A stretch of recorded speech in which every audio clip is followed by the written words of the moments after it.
Muy buenas noches, bienvenidos a la edición 183 de Diálogo por el Agua, este espacio creado justamente para llevar información, conocimiento, para que las poblaciones, principalmente las que no tienen los servicios de agua potable y alcantarillado, puedan empoderarse de la información y puedan fortalecer su lucha por hacer estos derechos constitucionales de contar con agua potable y alcantarillado en sus hogares. Queremos agradecer a los comentarios que hemos recibido respecto a nuestro último programa, que tuvimos un diálogo con diversos dirigentes a Juan de Lurigancho, quienes expresaron de manera con total libertad su apreciación sobre el sistema de distribución de agua potable gratuita que se da en este distrito. Saludamos también la disponibilidad de ellos de dialogar y también saludamos la predisposición de la empresa Sedapal de poder atender los requerimientos de esta importante zona de nuestra Gran Lima.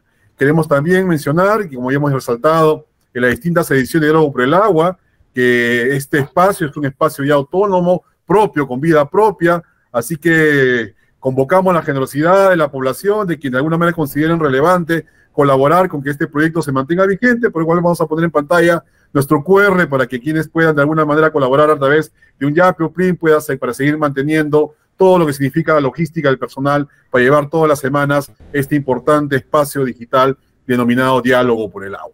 Bien, también informamos y reiteramos a las poblaciones de Lima, Callao y San Antonio de Guarochirí, que deseen que Diálogo por el Agua se acerque a poder difundir sus actividades, sus faenas, sus asambleas y todo lo que consideren importante en el desarrollo de su comunidad, que nos pueden escribir a los WhatsApp, ponemos en pantalla nuestros teléfonos para poder contactarnos y gustoso, de manera gratuita, nos acercaremos a cubrir todas las actividades que desarrollan por el bien de su comunidad.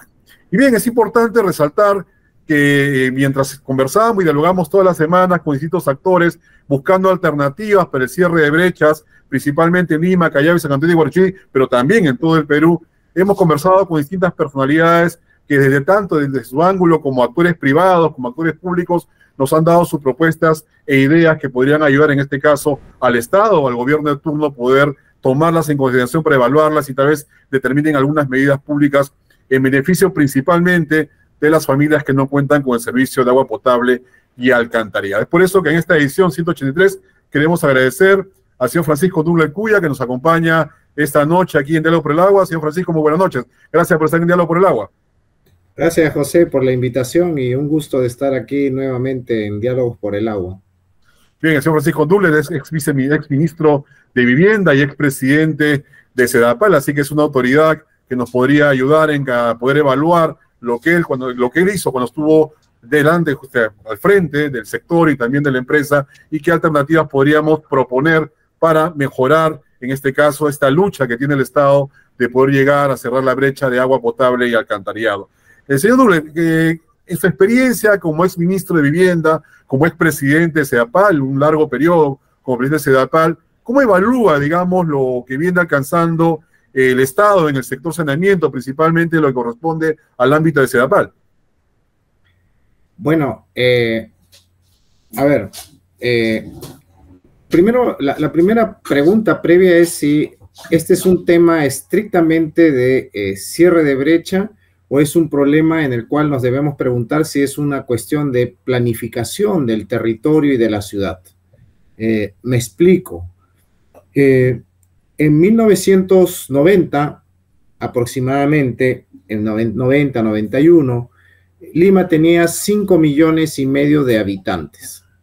Hoy, 2020-2021, y estos datos se recalibraron con la pandemia y con el movimiento migratorio que tuvimos de los hermanos venezolanos, y llegamos a una cantidad similar al doble, 11 millones. ¿Okay? Voy a hablar en números gruesos, pero esa cantidad a nivel de América Latina y Caribe es inusitada. Ninguna ciudad, ni siquiera de las que son más grandes que Lima, hablo de Sao Paulo o Distrito Federal de México, ¿no?, que son más grandes, han crecido o se han duplicado en 30 años. Menos Santiago de Chile, Bogotá, todas oscilan entre 30 a 40%. Es lo máximo que han crecido estas ciudades. La única ciudad que ha duplicado su población es justamente Lima, ¿no? Y, ojo, ¿no es cierto? En el año 2000, ¿no? Es curioso, en el año 2000 éramos 7,5 millones y es la última buena data que se tiene. La brecha era de 25%. ¿Okay? La brecha total de cobertura en la ciudad de Lima con 7,5 millones era de 25%. Hoy, en el 2020, bueno, al cierre del 2023, más menos, números más, números menos. Hay un dato del INEI, algún dato de la SUNAS, algún ajuste también del ministerio. La cobertura de Lima es 93%. Quiere decir que de una u otra manera, sin entrar al discutir el modelo de cómo se ha hecho eso, pero básicamente Sedapal ha conseguido cerrar la brecha de 25 a 7%, pero ojo, ¿no es cierto?, con un crecimiento poblacional inusitado, que es el que te estoy comentando, ¿no? En buen romance, habrá gente que le gusta un poco la hidrología, los temas de agua. Hoy Lima, para sobrevivir, aproximadamente necesita procesar 25 metros cúbicos por segundo. Esta es una cantidad bien importante, ¿no? 25 metros cúbicos por segundo. Un poquito más en verano y menos en épocas de invierno, obviamente. Pero, ¿no es cierto?, la demanda de fuentes de agua va a ser que en el 2030, cuando seamos 14 millones de limeños, esa es la proyección, ¿ok? Cifras más, cifras menos, algunos hablan de 13,5, otros hablan de 14 millones, esa es la cantidad de limeños que vamos a hacer hacia el final de la década, ¿no? 2030, requeriremos ya no 25 metros cúbicos de agua, sino 30 metros cúbicos de agua. ¿Ok? Esto, como coquito, creo que lo entiende todo el mundo, ¿no? Si vas a crecer y va a aumentar la población, necesitas más dotación de agua. Ok. Y ahora viene el tema de la divertida plantilla para la ingeniería, ¿no? ¿De dónde sacas el agua y cómo haces o cuáles son los mejores proyectos que tienes que hacer para garantizar el suministro de agua? Todavía ni siquiera hablo de redes, hablo de las fuentes de agua, ¿no? Y ahí hay un stock de proyectos interesantes. Hay varios proyectos desde obras de cabecera, ¿no? Algunos se orientan a que ya es momento de entrar a desalación, por ejemplo, ¿no? Ya entrar a meterse en tecnología de desalación, ya lo justifica, ¿no? Otros aluden a que se podría hacer una alianza con empresas mineras, ¿no? Sobre todo aquellas que están muy cerca de los grandes reservorios, y hay otras que también hablan de optimizar el sistema de pozos. Tenemos como más de 400 pozos distribuidos ¿no? Es como una especie de Y, ¿no? Unos se van hasta el Callao y otros hasta el Cono Norte, ¿ok? Y ahí hay toda una discusión, ¿no? Pero más o menos esa discusión es más de política institucional, es qué proyecto va arriba y cuál es el segundo, el tercero, el cuarto, el quinto, porque finalmente tienes que hacer una inversión para aumentar, ¿no? Aumentar la cantidad de agua que necesita la ciudad. Pero disculpe que le interrumpa, en base a su explicación, que es bastante didáctica y pedagógica, usted que ha sido presidente de Sedapal, existe una presión enorme a la empresa de ese cordón de familias que viven alrededor de la capital, ¿no? Ese millón de personas que están pugnando por acceder a una conexión de agua potable y alcantarillado, con un crecimiento demográfico que no depende de Sedapal, pero que trae como consecuencia que Sedapal, esa brecha que usted dice, el 7%, pueda crecer si es que no ejecuta los proyectos o acciones inmediatas. ¿Cómo se podría interpretar lo que usted viene refiriendo a una ejecución más rápida de proyectos y poder alcanzar, digamos, el cierre de brecha, que siempre es el tema de cada administración, sea gubernamental como también de la administración de la empresa? Ok, a ver, lo voy a explicar así. En un árbol de problemas y en una definición rápida de la problemática, el ejercicio para Sedapal y la demora en entrega de los proyectos de Sedapal no radica estrictamente en la parte constructiva. Digamos que ese está en segundo o tercer lugar. El problema radica en el diseño del modelo licitario. Okay, justamente allí es donde se entrampa. De hecho, si entramos a este proyecto, que es el más grande de la historia de Sedapal y también del país, este proyecto Rinconada, habrá que recordar, ¿no? Y lo pongo ahí porque es parte de la historia. 12 años estuvo dando vueltas el expediente, ¿eh? Ni siquiera la licitación de la obra. 12 años estuvo dando vueltas el expediente entre juicios, controversias, volver a rehacer el expediente, actualizarlo, hasta que finalmente ya se pudo, ya pudo entrar a licitación, ¿no? Ok, y eso hace, y no es mi dato, también tenemos un dato en el directorio, pero hay un dato más reciente de GRADE, Grupo de Análisis para el Desarrollo, que señala que desde el día en que tú ofreces colocar un servicio de agua potable y alcantarillado, ¿no?, a un poblador que no tiene ese servicio, hasta el día que logras entregarlo, demoras 15 años, ¿no? Demoras 15 años y buena parte de esa explicación no es de ingeniería, es del modelo licitario, porque al ser una especie de mercado medio monopsómico, es decir, no hay muchos postores, y siendo el único que licita proyectos de esa magnitud, ¿no?, Sedapal y el ministerio, digamos, ahí se controversian mucho los proveedores. Y entonces, cuando nosotros llegamos al directorio, teníamos como 3 posibilidades abrirlo. Acuérdate que la época que estuvimos, ¿no? La época que estuvimos estaba en pleno furor la construcción y la culminación de los Juegos Panamericanos, y ese tiene un modelo de gobierno a gobierno, ¿ok? Y se analizó la posibilidad de desarrollar proyectos de redes de gobierno a gobierno, pero ¿cuál es el tema, ¿no? El punto de discusión, de análisis más profundo fue, a ver, ¿necesitas un know-how altamente especializado para colocar redes? No, en el Perú hay facultades, hay ingeniería, hay soporte, ¿no? Te acepto, a ver, un ejemplo, un velódromo, pues dime, a ver, 5 empresas peruanas que sepan hacer velódromo, no me llegas, ninguna sabe, ¿no? Pero no me digas que no hay empresas que no saben hacer redes de agua y alcantarillado, sistemas de bombeo, ¿no? Entonces, y probablemente por utilizar ese modelo, y ya no necesitas 100, sino necesitas un poco más, ¿no? 110 para hacer un proyecto bajo esa modalidad, ¿no? En el otro extremo estaba el modelo licitario, el modelo licitario peruano, ¿no? El modelo licitario clásico, que es ¿no?, el modelo que juega con las normas de contratación pública, ¿no? En algún momento, si lo quieren leer, es información pública.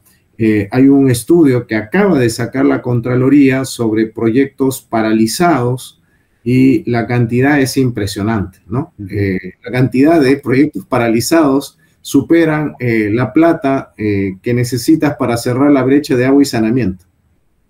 Es increíble, ¿no? O sea, si simplemente no tuvieras esa cantidad de proyectos paralizados, podrías cerrar brechas, ¿no? Y allí un modelo que se evaluó, ¿no?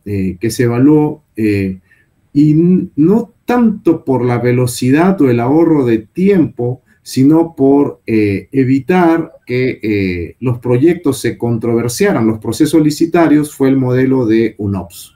Tiene sus ventajas, tiene sus desventajas, ¿no? ¿Ok?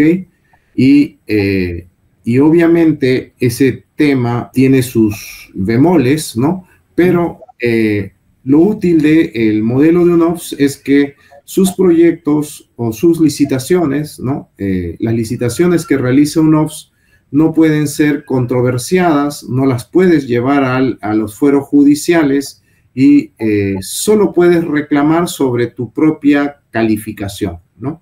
Sin embargo, ahí permítame apreciar la interrogante que siempre se plantea, una vez que usted ya no está en el directorio de Sedapal, es el tema sobre los tiempos, ¿no? Siempre había una observación que los tiempos no eran tan cortos como de alguna manera se mencionaba, ¿no? Y segundo, de la calidad de las empresas, una situación que de alguna manera también ha sido bastante criticada, ¿no? En ese aspecto, ¿cómo usted lo evalúa, ¿no? Ya estando fuera de la empresa. Ok, tú tienes un proveedor como cualquier proveedor que puede tener Sedapal o cualquier otra institución pública, ¿no? Ese sistema, a ver, si tienes, qué sé yo, limpieza de los jardines, o remoción de basura, ¿no? Tienes cualquier servicio que tú contratas, ¿no? Hasta el servicio de UNOPS tiene cláusulas en las cuales si tu proveedor se retrasa, habrá ciertas cláusulas que digan, o sea, te multo o no te pago lo que te debo porque estamos actuando fuera del plazo normativo, ¿no? Y el tema de calificación de los postores o el tema de la cantidad de postores o calidad de postores, ese es un tema de mercado que no podrías evitarlo si sacas por cualquiera de las modalidades, ¿no? A lo mejor declaras desierto, tienes que volverlo a invitar varias veces hasta que vienen proveedores interesados, ¿no? Entonces... Digamos para poder un poquito aterrizar la idea y saber su opinión sobre ello, digamos que la decisión de tomarse de que el proceso sea por UNOPS implicaba también sus riesgos como el que actualmente conocemos, debido a lo que usted refiere hace un momento, ¿no? De que hay pocos postores en el mercado de calidad para poder atender los requerimientos de empresas como Sedapal. De acuerdo, y ese es un tema en el cual probablemente parte de los retrasos es, entiendo, ¿no? Que UNOPS no prosigue una licitación hasta que no tiene una masa crítica de postores que aseguran que van a participar del proceso, ¿no? Y claro, si no tienes postores, el proceso se te va atrasando, ¿no? ¿Ok? Eso sí es claro y eso sí es evidente, ¿no?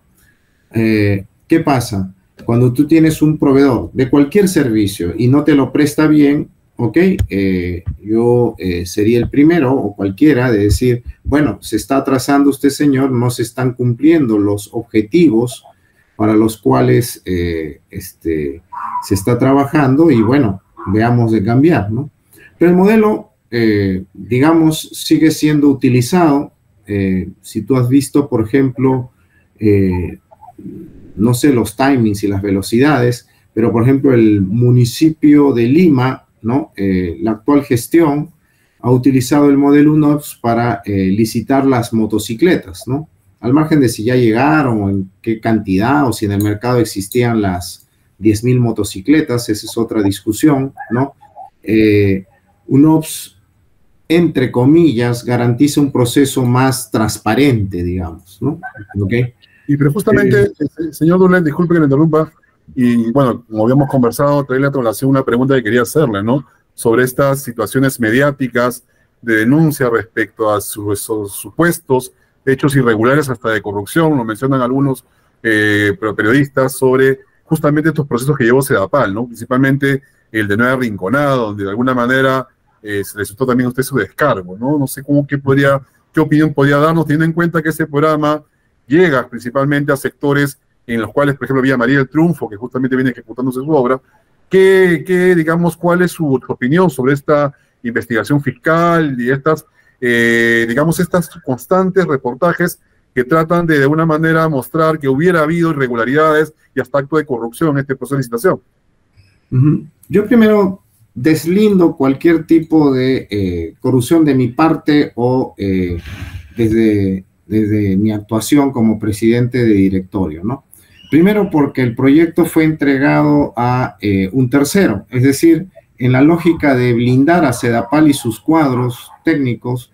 Fíjate, no es un proceso similar, pero los contratos comerciales, casi las 3 últimas licitaciones de contratos comerciales en Sedapal han terminado con observaciones realizadas además bajo las normas de contratación pública, han terminado con los gerentes en problemas, han tenido que retirárseles la confianza y se le han iniciado procesos. Entonces, el tema de Sedapal es mucho más tercerizado hacia UNOPS, es más transparente.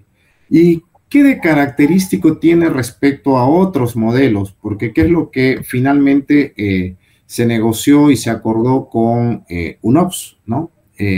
Además, es un pedido mismo que generamos en el directorio, ¿no? La primera es el control concurrente de la Contraloría General de la República.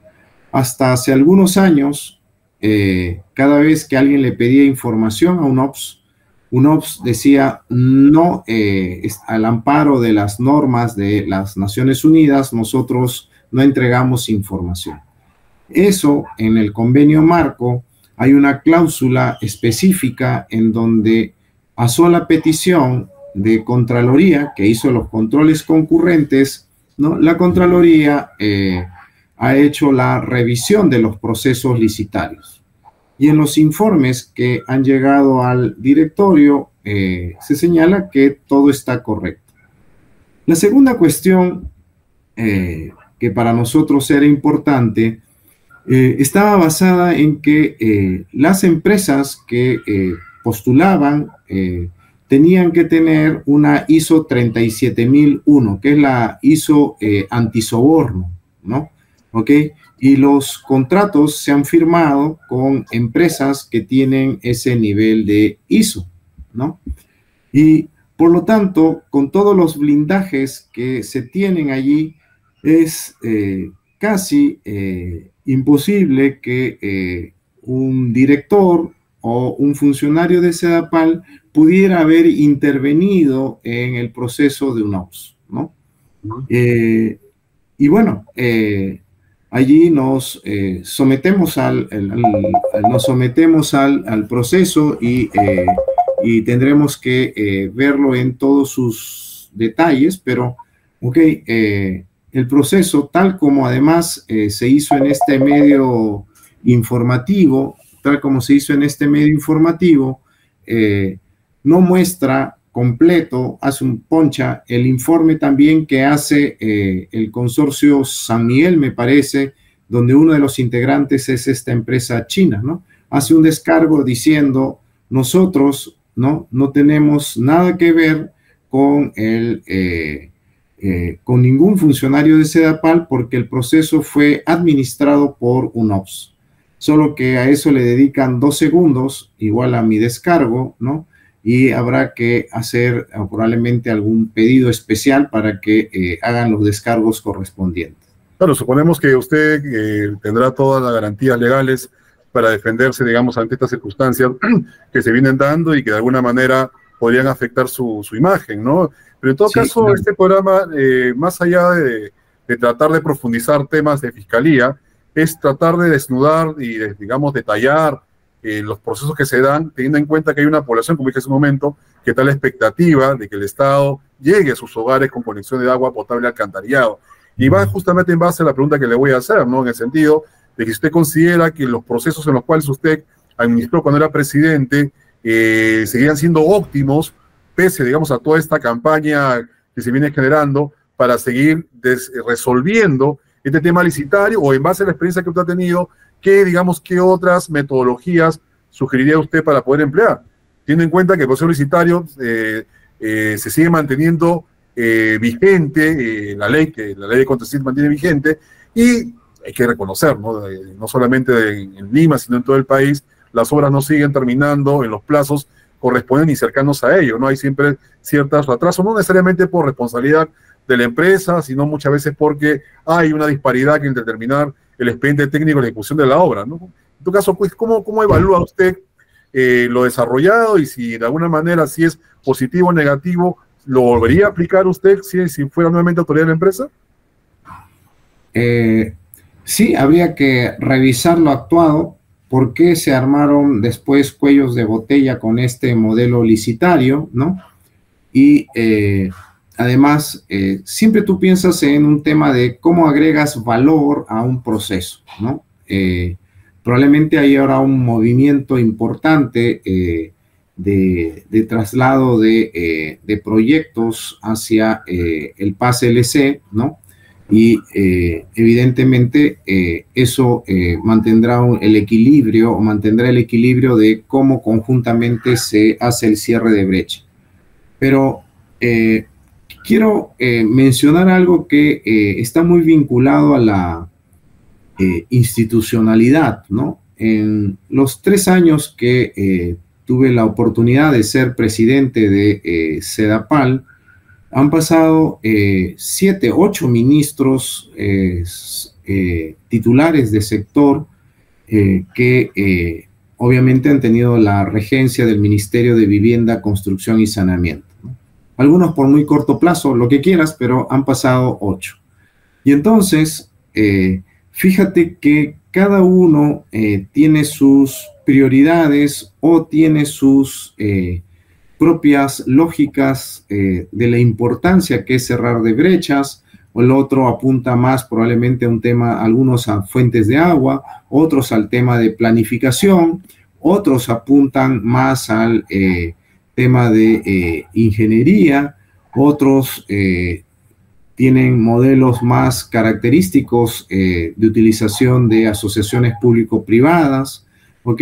Y entonces te mueves en un escenario en donde la estrategia institucional a veces tienes que acomodarla y moverla de un lado para otro, ¿no? A ello sumas, además, que para bien o mal, nos tocó vivir 4 gobiernos distintos, ¿no? 4 presidentes de la República en esos 3 años, y el board de SEDAPAL, el directorio de SEDAPAL, que es de 5 miembros, ¿no? A lo largo de los 3 años cambiaron 15 directores, ¿no? Entonces es como si tú tuvieras que en esos 3 años interactuar con, por cada silla, con 4 directores diferentes, ¿no? Eso lo hace que este escenario, el governance de SEDAPAL, la institucionalidad, sea difícil de controlar y mantener. Por más normas de compliance, buen gobierno corporativo, etcétera, ¿no? Siempre tienes ese tema institucional, de ese enorme movimiento de autoridades y los sesgos que cada uno tiene en términos de su prioridad respecto al tema de agua, ¿no? No solo ¿Cuál será su propuesta, usted que tuvo un largo periodo al frente del directorio de SEDAPAL? Tal vez pedir un tema de que obviamente rinda cuentas a la ciudadanía, que se mueva bajo resultados, pero tal vez blindar o generar algún tipo de blindaje, como podría ser, por ejemplo, la ATU, ¿no? O podría ser el ANIN, o ¿no? Ciertas funciones públicas en donde necesitas alguien que tenga un periodo de maduración para que pueda dar resultados y explicar bien cuál es el modelo de gestión, ¿no? ¿Ok? Ahora, usted estuvo al frente de la empresa cuando se dio el tema de la pandemia, ¿no? El tema de la pandemia, la cual generó de una manera una demanda bastante creciente de la producción de agua potable en la empresa. En la gestión justamente se recuerda que se inició este sistema de distribución de agua potable gratuita, ¿no? En ese aspecto va mi pregunta la siguiente, y en el marco de otra línea de conversación, ¿no? Hay un debate ahorita que se está generando en la agenda sobre un tema de algunos conceptos de privatización, ¿no? Bajo ese tema, la pregunta es, en un tema de esquema de privatización, ¿hubiera sido posible el desarrollo de estas estrategias que hasta el momento permiten atender a la población que no cuenta con los servicios de agua potable alcantarillado? ¿Usted considera eso? Podría haberse dado, pero probablemente el privado, antes de hacer cualquier tipo de intervención o coordinarla con el ministerio, hubiera dicho, bueno, yo proporciono ese servicio, pero me reconocen o me transfieren el recurso para hacer ese trabajo, ¿no? O sea, para hacer ese reparto, ¿no? Y me lo dan por adelantado. Eso hubiera sido probablemente la negociación de un privado, ¿no? ¿Okay? Aquí en este caso, lo que hizo Sedapal en coordinación con el ministerio fue, bueno, lo que puede suceder en los próximos días, porque ni siquiera estábamos hablando de semanas, eso es marzo del 2020, puede generarse una enorme crisis social, y esta crisis social podría generar además bloqueo de pistas de carretera. ¿Cuál fue el diagnóstico inicial? Si tú recuerdas, los sectores tal vez más mesocráticos salieron a comprar papel higiénico y desabastecieron la ciudad, pero en estos conos, en las partes estas que no tienen conexión domiciliaria, se empezó el sistema de distribución por parte de los cisterneros, digamos, ¿no? Los cisterneros privados que repartían, se empezó a especular con el precio del agua, ¿no? Ese domingo 15 de marzo, no quisiera recordarlo, pero en la mañana el cilindro de agua que estaba a 15, 18 soles, empezó a subir a 30 soles y al mediodía ya estaba en 50 soles. El primer análisis que hicimos, contigo también, porque lo conversamos, fue: ¿y esta gente cómo va a hacer para comprar si le estás pidiendo aislamiento a partir del martes 17, ¿no? Le estás pidiendo que se aísle en su hogar, y esta gente, su ingreso depende del día a día, o sea, sale a cuidar carros, limpiar coches, lustrar calzado, y esta gente no tiene la capacidad, si lo dejas en su casa, de poder pagar ese tema de agua. Creo que fue un buen esquema durante la pandemia, ¿no? Y siempre quedan las discusiones. Se extendió tanto el periodo de la pandemia que probablemente se ha vuelto ahora una especie de, entre comillas, derecho ganado, y por lo tanto la única forma de revertir eso es acelerar el cierre de brecha, ¿no? Y obviamente ordenando también, porque hay un tema: mientras más te acercas al cierre de brecha, y eso fueron parte de los estudios que teníamos también, mientras más te acercas a tratar de cerrar la brecha, el problema es que el costo unitario para cerrar esa brecha es mucho más alto, ¿no? De hecho, algunos proyectos, hay uno en Huaycán Alto, creo, el costo unitario por conexión, una conexión es, ahí está en el expediente, ¿no? Supera los 142,000 soles, ¿no? Y entonces, ¿qué haces? Es más caro que la casa. En una casa, sí. No, es más caro que el lote, digo, es más caro que el lote. Más caro que el lote. Y además, le pusiste agua. No le has solucionado el tema de la vivienda, porque la vivienda es precaria, ¿no? ¿Te acuerdas que nos sonreíamos, pero no nos causaba gracia? O sea, era simplemente para diciendo chispas. Un doctor muy reputado, ¿te acuerdas que decía en pandemia, si alguien lo detectan COVID, aíslen en una habitación de la casa, ¿no? Estas son casas pues de 30 metros cuadrados con 5 o 6 personas, ¿dónde los podrías aislar en pandemia, no? Y claro, ese lote es precario, y aún le soluciones el problema del agua, no les has solucionado el problema de accesibilidad vial, ¿no? En algunos casos sí construyes escaleras, pero no le solucionas el problema de acceso vial. Esta gente ni de mercados, ni de comisarías, ni de postas de salud, ni de educación, y por lo tanto llevar la infraestructura pública, ¿no? La infraestructura, digamos, básica a estos segmentos es mucho más costoso, ¿no?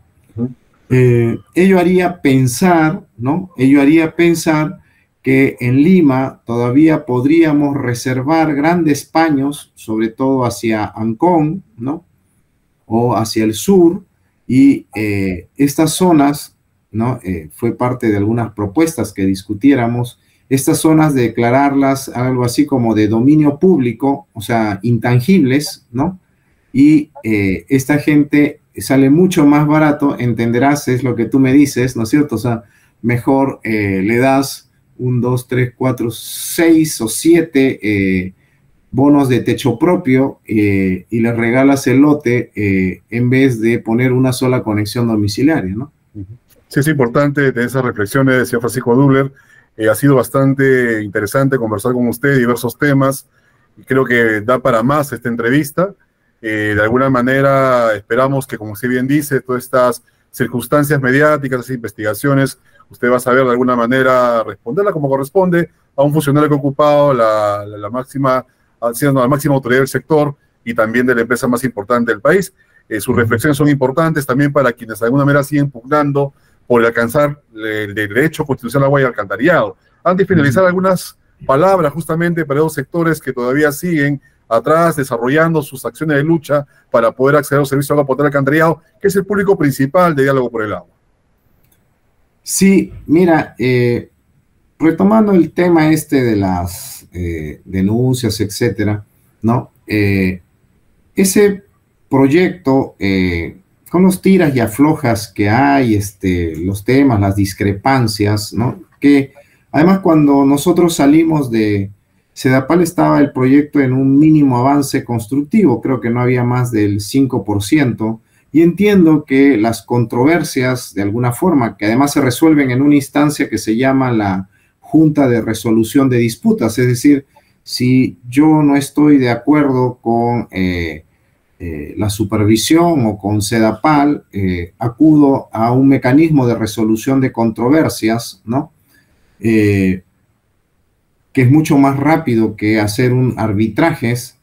Mi deseo y mi esperanza, por ejemplo, para ese proyecto, no lo tengo exactamente tabulado, no es mi trabajo ahorita, pero entiendo que debería concluirse este año, ¿no? Mi esperanza es que se concluya este año, se ponga al servicio esa impresionante cantidad de conexiones y esto esté... Está programado para el 2025, según tengo entendido. 2025, pero sí. ¿A principios o a mediados, no? Bueno, según el plazo contractual, se entiende que debe ser a mediados del 2025, ¿no? Ya. Es decir, sí tiene un avance significativo al margen de las cosas como van. Hay que seguir apoyando, revisando, ¿no? Pero creo que es el sentido de que es la otra parte de esta denuncia, ¿no es cierto? O sea, que ¿cómo podrías intervenir hacia el futuro en informes de supervisión que además revisa toda una cadena de ingeniería y de los proyectos, o sea, la cadena de proyectos de Sedapal, ¿no es cierto? O sea, por eso es que eso se cae por su propio peso, ¿no es cierto? O sea, pero en fin, que sean parte de las cuestiones, ¿no? Incluso estos temas que se mencionan como que hubiera una alianza entre los sindicatos de construcción civil con el consorcio contratista, esos no aparecieron cuando nosotros todavía estábamos en el directorio, porque el proyecto estaba tan incipiente, estaban armando sus campamentos, recién se iniciaba la obra, pero bueno, lo mejor, ¿no?, que uno puede desear es que el proyecto finalmente concluya dentro de los plazos, si hay deductibles, si hay adicionales, que eso se termine de ajustar, pero eso ya es al final del proyecto, pero que se pueda poner en servicio de la población lo antes posible.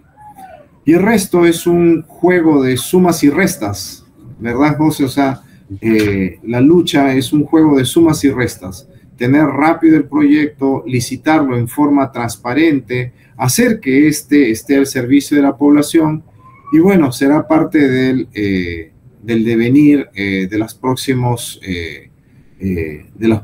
gestiones que tendrán que seguir empujando a apoyar a cerrar la brecha, ¿no?